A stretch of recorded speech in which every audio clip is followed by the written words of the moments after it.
Hi friends, welcome to Vijaya videos. ఈరోజు బీరువాని ఎలా organisation చేసుకోవాలో మీకు చూపిస్తున్నాను. బట్టలు ఎలా సర్దుకుంటే నీట్గా ఉంటే ఏ విధంగా సర్దుకోవాలో కూడా చూపిస్తున్నాను. నేను ఫస్ట్ ర్యాక్ చూపిస్తున్నా. ముందుగా నా శారీస్ చూపిస్తున్నా అండి. శారీస్ కూడా సర్దుకునేటప్పుడు ఒక విధానంగా సర్దుకుంటే బాగుంటుందండి. ఫ్యాన్సీ శారీస్, పట్టు శారీస్ ఒక సైడ్ సర్దుకోవాలండి. Daily use saris, silk saris ఒక సైడ్ సర్దుకుంటే ఈజీగా ఉంటుందండి. మనం పట్టు శారీస్ ఫ్యాన్సీ ఫంక్షన్లకు మాత్రమే తీస్తుంటాం కదా, ఏ ఒక సైడ్ ఉంటే ఈ విధంగా ఈజీగా కనిపిస్తే మనం తీసుకొని కట్టుకోవడానికి కూడా బాగుంటుంది. అదే సిల్క్ శారీస్ అయితే ఎక్కువగా ఉంటాయి కదా, డైలీ యూస్ చేసుకునే వాళ్ళకి ఎప్పుడంటే ఏదంటే అది తీసుకుంటారు కాబట్టి అవన్నీ ఒక సైడ్ ఉన్నా కొంచెం సర్దుకోవడానికి ఈజీగా ఉంటుంది. అన్నీ ఒకే దిక్క పెట్టేసుకున్నామంటే ఏది తీసుకోవాలో క్లియర్గా ఉండదండి, కనిపించదు. ఈ విధంగా సర్దుకుని నెక్స్ట్ ర్యాక్ వచ్చి ఇది మా పాపదండి, పెద్ద పాపది. ఇవన్నీ చూడండి, వాళ్ళ బట్టలు ఈ విధంగా నీట్గా సర్దుకోవాలి. ఏవైనా మడతలు పెట్టుకొని నీట్గా ఈ విధంగా క్లియర్గా కనిపించేలాగా సర్దుకుంటే అవి మనం తీసేటప్పుడు ఈజీగా ఉంటుందండి. అది మెయిన్. ఇంకా డోర్ అండి, మనం గోల్డ్ జ్యువెలరీ ఏమన్నా యూస్ చేసుకునేది. కింద వచ్చి మా చిన్న పాపదండి, వాళ్ళ ఫ్రాక్స్ హెవీగా ఉంటాయి చూడండి, కొన్ని కూడా ఉన్న ఎక్కువ స్పేస్ తీసుకుంటుంది. అలాంటప్పుడు వాళ్ళకి ఈ విధంగా నీట్గా సర్దుకుంటే కొంచెం ఎక్కువగా ఉంటాయి. ఇటు సైడ్ మా వారి అండి, ఇవి వచ్చి కట్ చిప్స్ ఎక్కువ తీసుకున్నామండి. ఇలా ప్యాకెట్స్ తీసుకుంటే మనకు బెనిఫిట్, మనం ఎక్కువ కట్ చిప్ తీసుకుంటుంటాం కదా, యూస్ చేసుకోవడానికి ఇలా అయితే బాగుంటుంది. ఇలా ఇవన్నీ టవల్స్, పంచలండి. మేము చేనేత ఎక్కువ తీసుకుంటాము, అవి బాగుంటాయండి. ఈ విధంగా యూస్ చేస్తుంటాము. కింద ర్యాక్ వచ్చి మీకు స్పేస్ ఎక్కువ ఉంటే శారీస్లోనే పెట్టికోట్స్ కూడా పెట్టేసుకోవచ్చండి. నాకు కొంచెం స్పేస్ తక్కువ ఉంది కాబట్టి నేను సర్దుకున్నానండి. ఈ బెల్ట్ గురించి తర్వాత చెప్తానండి. ఈ విధంగా పెట్టికోట్స్ కూడా మనకి శారీని బట్టి ఎక్కువగా ఉంటాయి కదండి. నాకు శారీస్ పెట్టికోట్స్ చాలా ఎక్కువగా ఉన్నాయండి. ఇవి వచ్చి ఫైల్స్. ఇక్కడ దుప్పట్లు అండి, వింటర్లో ఎక్కువ తీసుకుంటూ ఉంటాను. మిగిలిన టైంలో మటుకు నేను ఇలానే బీరువాలో సర్దేసుకుంటానండి. కింద వచ్చి నేను స్టిచ్చింగ్ చేస్తుంటా కాబట్టి అవి లైనింగ్లు, బ్లౌజ్ పీసెస్ అండి. ఇలా అన్నీ ఒకేసారి ఎక్కువగా తెచ్చేసుకొని ఇలా స్టోర్ చేసుకుంటాం. మనం ఒక్కొక్క దానికి ఒక డ్రెస్కి కొనాలంటే కొంచెం కాస్ట్ ఎక్కువ ఉంటుంది. ఇలా ఎక్కువ హోల్సేల్గా తెచ్చుకుంటే నాకు యూజ్ అవుతాయని ఈ విధంగా తీసుకున్నా అండి. ఈ బెల్ట్ గురించి చెప్తా అన్నా కదండి. ఈ బెల్ట్ ఇప్పుడు మీకు చూపిస్తున్నాండి. దీన్ని చూస్తే కొంచెం ఐడియా ఉండొచ్చు. ఇది వచ్చి కరాటే బెల్ట్ అండి. మా పాపకు తను 5th క్లాస్లో ఉన్నప్పుడు స్కూల్లో కరాటే క్లాసెస్ నేర్పించారండి. ఆ కరాటీలో తనకి గ్రీన్ బెల్ట్ వచ్చిందండి. అలాగే సర్టిఫికేట్, మెడల్స్ కూడా వచ్చిందండి. ఆ మెడల్ హీరో సుమన్ గారు వచ్చి ప్రజెంటేషన్ చేశారండి. తన ఫోటో కూడా ఆ మెడల్ మీద ఉంది. ఈ విధంగా నేను వాళ్ళు ఇచ్చిన మెడల్స్ ఇలా బీరువాలోనే పెట్టేశానండి. ఇది మా చిన్న పాపకు కృష్ణాష్టమికి వచ్చిందండి. ఇది మా పెద్ద పాపది. ఇలా నేను బీరువాలోనే పెట్టినండి. ఇవి తీసినప్పుడల్లా వాళ్ళకి సాధించిన గుర్తింపు మనకు క్లియర్గా తెలుస్తుంటుంది. మనం కూడా చూసుకుంటుంటే బాగుంటుందండి. వాళ్ళు పెద్ద అయినా కూడా చూసుకుంటే వాళ్ళకి కూడా కొంచెం ప్రౌడ్గా ఉంటుంది కాబట్టి నేను ఈ విధంగా బీరువాలో భద్రపరిచానండి. కాకపోతే ఇవి గీతలు మనం బీరువా ఓపెన్ చేసినప్పుడల్లా తగిలి స్క్రాచెస్ లాగా పడ్డాయండి. ఇక్కడ వచ్చి నేను ఇంపార్టెంట్ ఏమైనా కాగితాలు, పర్సులు అలా పెట్టానండి. కింద బ్యాంగిల్స్ కూడా నాకు ఒకటే వచ్చిందండి. అందుకని నేను ఫ్యాన్సీ వేర్ బ్యాంగిల్స్ మాత్రమే ఈ విధంగా బీరువా సర్దుకుంటే తక్కువ స్పేస్లో కూడా ఎక్కువ బట్టలు సర్దుకోవచ్చండి. మనం మడతబెట్టే విధానాన్ని బట్టి ఉంటుందండి. అలాగే ఇప్పుడు శారీ ఫోల్డింగ్ ఎలా చేస్తే బాగుంటుంది, ఎక్కువ బట్టలు ఎలా పడతాయో కూడా మీకు చూపిస్తాండి.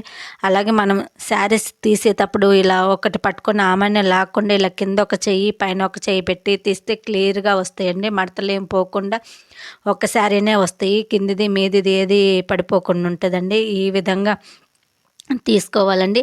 మనం బీరువాలో కూడా ఇప్పిన బట్టలు ఫంక్షన్లకి, పెళ్ళిళ్ళకి ఎప్పుడన్నా ఒకసారి కట్టుకుంటాం, మళ్ళీ వెంటనే పట్టు చీరలు కానీ ఫ్యాన్సీ చీరలు కానీ పెట్టేస్తారండి. అలా ఎప్పటికీ పెట్టకూడదు. ఒకసారి కట్టింది ఇంకా అది ఇప్పిన బట్టలతోటే సమానం అవుతుందండి. అది ఏ చీరైనా కానివ్వండి, అవి పక్కన పెట్టేసుకోవాలి. బీరువాను మనం లక్ష్మీదేవిగా భావిస్తాం కాబట్టి నేను ఇప్పుడు శారీ ఫోల్డింగ్ ఎలా చేయాలో చూపిస్తానన్నాను కదా అండి, అది ఇప్పుడు చూపిస్తున్నా అండి. చూడండి, ఈ విధంగా ఫోల్డింగ్ అని చేసుకుంటే మనకు బట్టలు మడతపోకుండా చాలా బాగుంటుందండి. మనం ఒక శారీ తీయబోయి ఇంకొక శారీ తీసినా కూడా అది కింద పడినప్పుడు ఆ మడత పోకుండా ఉంటుందండి. అందులోనే బ్లౌజ్ చూడండి ఈ విధంగా పెట్టేసుకుంటే నీట్గా ఉంటాయి.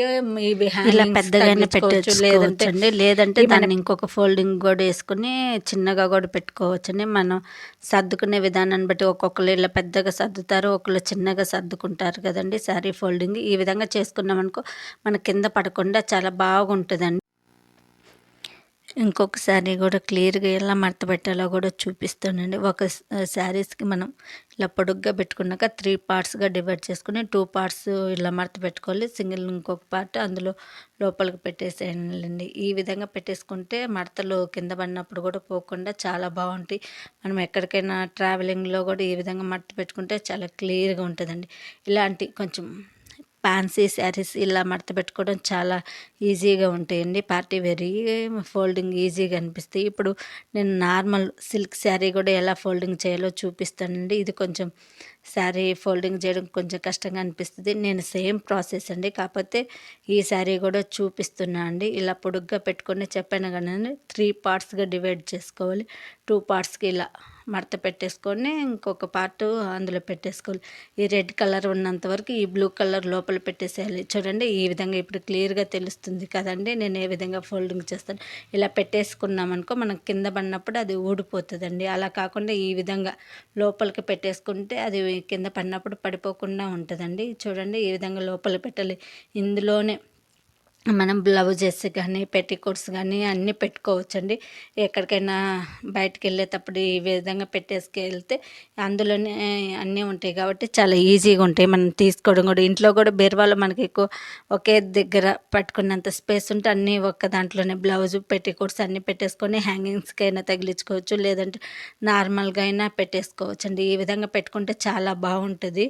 అలాగే ఎన్ని కలర్స్ శారీస్ ఉంటే అన్ని కలర్స్ పెట్టికోట్స్ తీసుకున్న అవసరం లేదండి. మనము ఒకసారి కట్టుకుంటాం కాబట్టి ఆ పెట్టికోట్ 2-3 శారీస్కి కూడా సెట్ అయ్యేలాగా చేసుకోవచ్చండి. అలా ఎక్కువ పెట్టికోట్స్ తీసుకున్నా కూడా మనకు స్పేస్ తక్కువ ఉంటుంది, సర్దుకోవడం కష్టం అనిపిస్తుంది, మనకే చిరాగ్గా ఉంటుంది. కట్టుకునేటప్పుడు ఎవరికైనా ఈజీగా ఉంటుంది కానీ అవి సర్దుకునేటప్పుడే కష్టంగా అనిపిస్తుంది అండి. ఈ విధంగా చూడండి నేను ఇందులో బ్లౌజు పెట్టికోట్ కూడా ఎలా పెట్టాలో చూపిస్తున్నాను. ఈ విధంగా పెట్టేసుకున్నామంటూ మన ఫంక్షన్లకు కానీ పెళ్ళిళ్ళకి కానీ వెళ్ళినప్పుడు ఒకటి మర్చిపోయామనే ఇబ్బంది లేకుండా బ్లౌజు శారీస్ పెట్టికోట్ అన్నీ ఒకే దాంట్లో ఉంటాయి కాబట్టి చాలా ఈజీగా అనిపిస్తుంది అండి. చూడండి ఈ విధంగా నేను చూపిస్తున్నా పడిపోవట్లేదండి. కింద కూడా చూడండి ఈ విధంగా ఫోల్డింగ్ చేసుకోవాలి. చాలా బాగా అనిపిస్తుంది అండి. మనం ఫంక్షన్లకు తీసుకెళ్ళినప్పుడు ఈ విధంగా ఫోల్డింగ్ చేసి తీసుకెళ్ళి మీకు చాలా యూజ్ఫుల్గా అనిపిస్తుంది అండి. దీన్ని ఇలానే పెట్టేసుకోవచ్చు, బ్యాగ్లో కానీ బీరువాలో కానీ, లేదంటే ఇలా చిన్నగా ఫోల్డింగ్ చేసుకోవచ్చు. అది మన ఇష్టం అండి. ఈ విధంగా సర్దుకోవాలి. ఈ విధంగా సర్దుకుంటే ఎన్ని బట్టలైనా తక్కువ స్పేస్లో ఎక్కువ బట్టలు పెట్టుకోవచ్చండి. అలాగే నేను ముందుగా చెప్పాను కదండి, నేను ఇప్పిన బట్టలు అయితే బీరువాలో అయితే ఎప్పటికీ పెట్టుకోను అనేది. అది పట్టు చీర కానీ నార్మల్ చీర కానీ ఏదన్నా కానీ పట్టు చీర అయితే 7 సార్లు వరకు కట్టుకోవచ్చండి వాష్ చేయకుండా. కానీ ఎంతైనా మన చెమట అది ఉంటుంది కాబట్టి కట్టినప్పుడు అది ఎట్లైనా ఇప్పిన చీర కింద అవుతుంది. ఇలా నేను చూడండి ఈ బ్యాగులో పెట్టేసుకుంటాను. అక్కడే ఉంటాయండి ఎక్కువ పట్టు చీరలు, ఇప్పిన శారీస్ అన్నీ. మనం ఎక్కువ ఫంక్షన్లకు వెళ్తుంటే 1-2-3 సార్లు కట్టుకొని వాష్ చేస్తే బాగుంటుందండి. రెగ్యులర్గా కొంచెంసేపే కట్టుకొని అప్పుడే వాష్ చేస్తుంటే ఆ శారీస్కి ఉండే షైనింగ్ కూడా పోతుందండి. అలాగే నేను కబోర్డ్స్ ఎలా నార్మల్ సెల్ఫ్లే అండి. ఈ సెల్ఫ్లో కూడా చూడండి ఒక్కొక్క సెల్ఫ్లో ఒకళ్ళు బట్టలు పెట్టేసుకుంటే ఈ విధంగా క్లియర్గా ఉంటాయండి.